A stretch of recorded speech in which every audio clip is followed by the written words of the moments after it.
Assalamualaikum semuanya. Mari kita lanjutkan pelajaran hari ini, yaitu kita akan membahas mengenai induksi elektromagnetik. Tujuan kalian belajar adalah agar dapat menjelaskan terjadinya GGL induksi. Kemudian dapat menjelaskan prinsip kerja transformator. GGL induksi. Seperti yang sudah kalian pelajari di minggu yang lalu, menurut Ørsted bahwa di sekitar kawat berarus listrik terdapat medan magnet. Dengan kata lain, listrik menimbulkan magnet. Pada kali ini ilmuwannya adalah Michael Faraday. Dia percobaannya, kesimpulannya adalah perubahan medan magnet dapat menimbulkan arus listrik atau magnet bisa menimbulkan listrik. Jadi kebalikan dari percobaan Ørsted. Jadi di sini ada keterkaitan ya antara kemagnetan dengan kelistrikan. Bagaimana terjadinya perubahan jumlah garis gaya magnetik? Di sini ada beberapa cara, yaitu yang pertama, magnet digerakkan keluar masuk kumparan. Kemudian kumparan yang digerakkan mendekati atau menjauhi magnet. Dan yang ketiga, magnet diputar di sekitar kumparan. Sebaliknya yang keempat, kumparan yang diputar di sekitar magnet. Yang kelima, memutus sambung arus pada kumparan primer di dekat kumparan sekunder. Jadi semuanya intinya ini adalah harus ada gerakan ya. Mau yang digerakkan magnet atau kumparan intinya harus ada gerak. Berikutnya, bagaimana proses terjadinya GGL induksi. Di sini pada saat magnet digerakkan keluar masuk kumparan akan terjadi perubahan jumlah garis gaya magnetik. Pertamanya sebelum masuk di luar, di sini garis gayanya banyak ya. Tapi di kumparan belum ada garis gayanya. Nah, kemudian magnet dimasukkan. Pada saat masuk di induksi ini, garis gaya yang ada di magnet menginduksi kumparan sehingga kumparan ini akan ada garis gayanya. Kemudian ditarik magnetnya. Nah, pada saat ditarik, di sini otomatis garis gayanya akan hilang. Nah, perubahan inilah, yaitu perubahan jumlah garis gaya magnetik, ini yang menyebabkan timbulnya GGL induksi. Nah, GGL induksi ini menimbulkan arus induksi. Nah, arus induksi jenisnya apa? Di sini arus kan ada dua, AC dan DC. Kita lihat di sini, di galvanometer ini ada kiri ke kanan. Nah, itu menunjukkan bahwa hasilnya adalah arus bolak-balik. Ya. Semakin cepat gerakannya, magnet semakin besar pula arus yang dihasilkannya. Arah penyimpangan jarum pada galvanometer. Jika kutub utara magnet digerakkan masuk, ya. Nah, maka di dalam kumparan ini utara, selatan, pada kumparan ini menjadi kutub selatan. Di sini kutub utara. Nih, disesuaikan dengan aturan tangan kanan bahwa jempol adalah kutub utara, ya. Nah, kemudian 4 jari adalah arah arus pada kumparan. Berarti arahnya kemana? Ya, arahnya ke atas. Pada kumparan arah arus ke atas sesuai dengan aturan tangan kanan. Ke atas, ini juga ke atas. Ini bagaimana? Ke bawah. Ke bawah dilanjut itu arah arus sehingga arah arus ini menyebabkan jarum galvanometernya bergerak ke kanan. Ya. Nah, berikutnya bagaimana kalau arahnya keluar? Dari dalam ini keluar. Nah, kalau keluar, magnet di sini utara, pada kumparan di sini kutubnya adalah kutub selatan, kebalikannya. Utara selatan, cocoki dengan aturan tangan kanan, yaitu U adalah jempol, ya, Kemudian 4 jari adalah arah arus, sehingga arahnya kemana? Arahnya ini ke bawah. 4 jari ini arahnya ke bawah. Kalau ke bawah, ini ke bawah, kita teruskan ke sana ini ke atas, sehingga mengikuti arah arus dan menyimpang jarumnya adalah ke kiri. Faktor apa saja yang mempengaruhi besarnya GGL induksi? Nih, satu, kecepatan gerakan magnet. Ya, semakin cepat perubahan jumlah garis gayanya juga semakin besar. Kemudian jumlah lilitan. Semakin banyak lilitannya, nanti GGL-nya semakin besar. Dan 3, kekuatan magnet. Magnet yang dipakai kalau dia kekuatannya besar, maka hasilnya GGL-nya juga akan besar. Berikutnya, penerapan induksi elektromagnetik. Di sini ada generator AC, DC, kemudian ada dinamo. Dinamo di sini dinamo sepeda, ya. Kemudian ada trafo, transformator atau dikenal dengan trafo. Bagian-bagian generator, kita sini ada kumparan, adalah bagian yang bergerak. Nih, kembali ya ke animasinya, ini bergerak itu adalah yang bagian kumparan. Kemudian magnet adalah stator atau statis, di sini yang diam.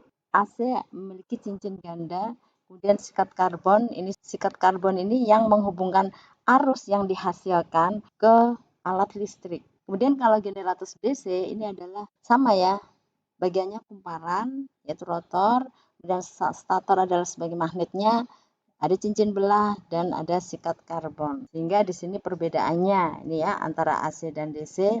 Satu, kalau generator AC menghasilkan arus bolak-balik dan cincin yang digunakan adalah cincin ganda. Kemudian generator DC menghasilkan arus searah dan cincin yang digunakan adalah cincin belah atau komutator. Kita lanjut ke berikutnya, yaitu mengenai transformator. Di sini transformator biasa disebut dengan trafo, ya. Bagaimana prinsip kerjanya? Adalah menaikkan atau menurunkan tegangan. Sehingga ada 2 macam trafo, yaitu ada trafo step up dan trafo step down. Step up artinya menaikkan tegangan. Step down artinya menurunkan tegangan. Apa ciri-cirinya? Kita lihat gambar di sini. Ciri-cirinya trafo step up, hasilnya yang lebih banyak. Jadi ini adalah N itu lilitan ya. Jumlah lilitannya adalah lebih banyak. Ini N-nya lebih banyak. Yang di sini adalah yang sekunder, yang masuknya adalah yang primer. Kemudian tegangan primer lebih kecil dibanding tegangan sekunder. Kuat arus primer lebih besar dari kuat arus sekunder. Nah, sebaliknya dengan yang step down. Jadi dari gambar ini kita bisa menentukan jenis trafonya, ya. Dari kecil ke banyak berarti menaikkan tegangan, sehingga jenisnya trafo step up. Juga sebaliknya. Kemudian kita ke rumus trafo ya, trafo ideal. Rumusnya yang harus diingat adalah ini. N apa? Lilitan besarnya sebanding dengan tegangan. Artinya sebanding itu sama, hampir sama ya. Bagaimana dengan I arusnya? Arusnya tidak sebanding dengan I juga gitu, tidak sebanding dengan N. Maksudnya apa? Nih, kita contoh aplikasinya di dalam rumus N dan V. Kalau N ini P artinya primer ya, di sini ada keterangannya P primer, S-nya adalah sekunder. Jadi kalau kita tulis di sini NP primer sebanding dengan V, sebanding artinya sama. Kalau di sini primer, ini primer ya, tegangannya juga primer, jadi sama. Nah, berikutnya kita tuliskan per NS sama dengan per Vs. Kalau dengan I, kita lihat I di sini tidak sebanding, makanya di sini V primer. Nah, kalau tidak sebanding berarti dengan S, satunya primer, satu sekunder. Jadi intinya yang dihafal adalah ini ya, N sebanding V tegangan. Kita lihat contoh rumus. Nih, kalau misalnya ada V dan N, ditanya NP, langsung kita NP sama dengan apa? V-nya VP. Nah, dibaginya Vs kali NS. Misalnya ada besaran lain lagi, kita coba di sini N ya dengan I misalnya ya kan. Kalau misalnya yang ditanya adalah I primer sama dengan N. N-nya N apa nih? Karena I tidak sebanding dengan N, jadi kalau di sini I primer, N-nya adalah N sekunder. Berikutnya setelah kita nulis NS, otomatis di sini apa pernya? N P kali langsung I apa? Contoh lagi, satu lagi nih. Misalnya I dengan V. Saya ditanya V sekunder. Apa rumusnya V sekunder? Langsung V sama I. Ini sebanding nggak? Tidak sebanding. Berarti kalau ini sekunder, I-nya adalah primer. Bagi I sekunder kali V primer. Sehingga kita nggak usah ngapal, rumus yang diapal adalah satu ini N sebanding dengan V. Kita lihat contoh soal. Sebuah trafo digunakan untuk menaikkan tegangan AC dari 12 volt menjadi 120 volt. Berapakah kuat arus primer jika kuat arus sekunder 0,6 ampere? Ditulis diketahui di sini ya. Tanya IP, langsung kita bikin rumusnya. Nah, IP. I dengan V ya. Di sini IP. Kemudian V-nya apa? V sekunder. V sekunder per Vp kali IS. Udah rumusnya kita masukin angkanya. Nah, akhirnya ketemu I primernya 6 ampere. Efisiensi trafo. Apa sih sebenarnya efisiensi trafo itu? Sebelumnya kalian sudah tahu mengenai trafo ideal, yaitu kalau misalnya energi yang masuk 100 joule, yang keluar outputnya 100 joule juga, itu adalah trafo ideal. Nah, kenyataannya ya tidak demikian. Misalnya yang masuk 100 joule. Nah, nanti keluarannya outputnya adalah 80 joule.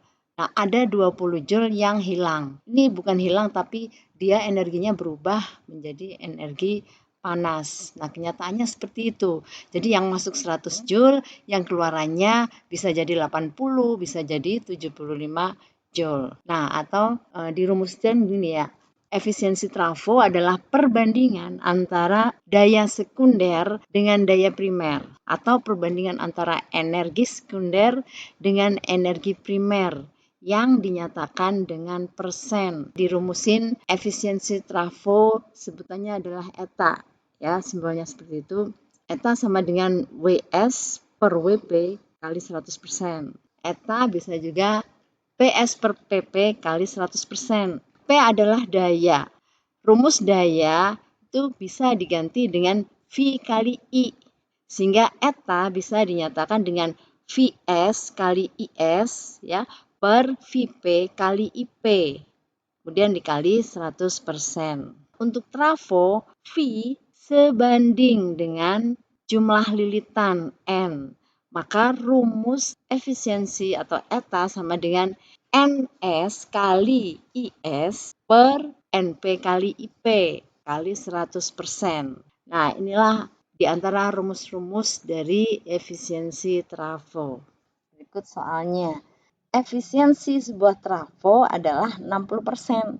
Jika energi listrik yang dikeluarkan 300 joule, berapa energi listrik yang masuk ke trafo? Tulis diketahui, baru kita tulis rumusnya di sini karena energi langsung eta sama dengan WS per WP kali 100%. Masukin angkanya. Jadi ini coret bisa ini ya, coret. Jadi 500 joule. Penggunaan transformator. Ini dalam kehidupan sehari-hari, power supply atau catu daya adalah alat untuk menghasilkan tegangan AC yang rendah. Ini sekitar 2-12 volt gitu ya, rendah. Yang digunakan adalah trafo step down. Nah, berikutnya adalah adaptor, adalah penyiar arus. Di sini mengubah tegangan AC menjadi tegangan DC. Rangkaiannya adalah dia menggunakan trafo step down ditambah diode sebagai penyearah arus.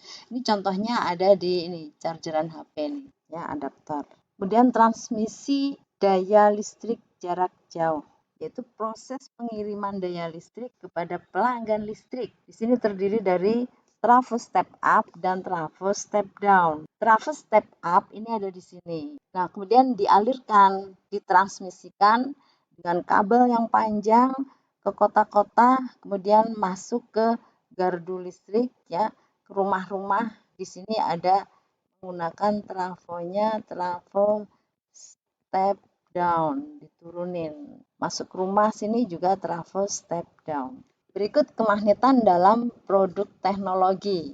Ini pemanfaatan kemagnetan ya. Ada teknologi MRI. Ini di bidang kesehatan ya untuk mendeteksi penyakit. Berikutnya adalah kereta maglev atau kereta terbang. Di sini yang ada itu di Indonesia belum ada nih, di Jepang, di luar negara maju ya, adalah pembangkit listrik tenaga nuklir. Untuk buangannya adalah partikel-partikel yang sangat berbahaya. Di sini dipasang magnet sehingga dia itu memiliki medan magnet yang sangat kuat untuk menarik limbah ini ya, limbah partikel-partikel dari tenaga nuklir. Demikian pelajaran IPA hari ini. Ibu akhiri. Wassalamualaikum warahmatullahi wabarakatuh.